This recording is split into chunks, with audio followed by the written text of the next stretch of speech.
وہ کہتے ہیں کہ سکردو دست قدرت کی غزل ہے، تو اس غزل کا جو بیت الغزل جسے کہتے ہیں سب سے بہترین شعر جو ابھی تک کسی کی نظروں سے نہیں گزرا،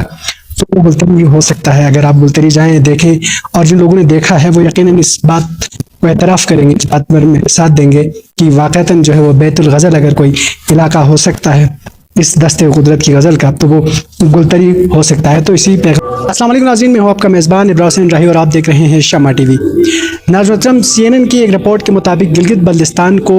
دنیا کے 25 بہترین سیاحتی مقامات میں سے ایک قرار دیا گیا ہے۔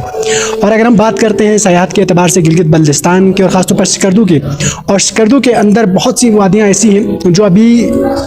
تک لوگوں کی نظروں سے اوجھل ہیں، اور ان میں سے ایک وادی جو انتہائی خوبصورت ہے اور جس کے مناظر یقیناً جنت نظیر ہے، اور جو بھی ایک بار اس علاقے میں جائے گا، اس وادی میں جائے گا،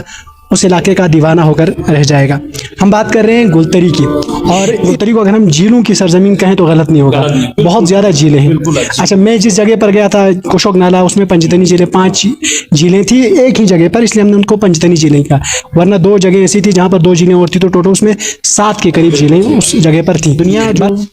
نیچر سے محبت کرتی ہے، فطرت کو لائک کرتی ہے، فطرت کے شیدائی ہیں، دیوانے ہیں، ان کے لیے تو ایک نیا علاقہ ہوگا۔ اور جیسے کہ آپ نے خود بتایا، اب میں خود اس علاقے سے ہوں، لیکن میرے اندر ایک تجسس پیدا ہو گیا کہ اچھا 30 جھیلیں ہم ایک دن میں دیکھ سکتے ہیں۔ اب یہ میرے لیے ایک نئی بات تھی، اور اسی طرح جتنے بھی لوگ ہوں گے ان کے لیے بھی ایک نئی بات ہوگی، اور شاکنگ پوائنٹ ہے ان کے لیے کہ یار کتنا خوبصورت وہ منظر ہوگا کہ جب آپ ایک پیک پر چڑھیں اور 30 جھیلیں بیک ٹو بیک آپ کی ہتھیلی پر ہوں گی، اور آپ ان سب کا ایک ساتھ نظارہ کر سکتے ہیں۔ اور اس میں آپ نے جو ذکر کیا علی ملک روڈ کا جو حوالہ دیا آپ نے، کہ سب سے اہمیت کا حامل وہ روڈ ہے کہ اگر وہ روڈ اس کو پاس کر لیا جاتا ہے، جیسے ویسے تو ابھی ہم 2 راستوں سے غالباً پہنچ سکتے ہیں اس علاقے تک، ایکسیسیبلٹی ہے، لیکن یہ ہے کہ وہ پھر راستہ لمبا ہوگا یا پھر اس طرح سے راستہ اتنا اچھا نہیں ہے، لیکن اگر یہ راستہ بن جاتا ہے تو یقیناً جو ہے لوگوں کے لیے بھی آسانی ہوگی اور لوگوں کے لیے ایک نئے مناظر ہوں گے۔ اپنا ہے تو علاقے گلتری مختصر وقت کے لیے کھلتا ضرور ہے، لیکن وہاں کی زمین زرخیز ہے، وہاں کے مناظر خوبصورت ہے، تو نہ صرف سیاحتی اعتبار سے بلکہ زرعی اعتبار سے بھی بہت اہمیت کا حامل یہ علاقہ ہے۔ تو جو پروگرام کے توجہ سے جتنے بھی ذمہ داران دیکھ رہے ہیں، ہم ان سے بھی ریکویسٹ کریں گے کہ اس علاقے کی طرف اب توجہ دینے کی ضرورت ہے۔ اور اب چونکہ دنیا ایک طرح کے مناظر دیکھ دیکھ کر شاید تنگ آ چکی ہے، اور اگر گلگت بلتستان میں سیاحت کے فروغ کو آپ نے مزید وسعت دینی ہے، خاص طور پر ٹورزم ڈپارٹمنٹس میں یہ کہوں گا کہ اگر آپ نے اس کی طرف توجہ دینی ہے تو آپ کو نئے ٹریک بنانے ہوں گے، نئے علاقے ڈسکور کر کے دنیا کو دکھانا ہوگا کہ ہمارے پاس یہ بھی علاقے ہیں، آپ اس طرف بھی آ سکتے ہیں، صرف آپ چند علاقوں تک محدود ہو کر نہ رہیں۔ بہت وسیع علاقہ ہے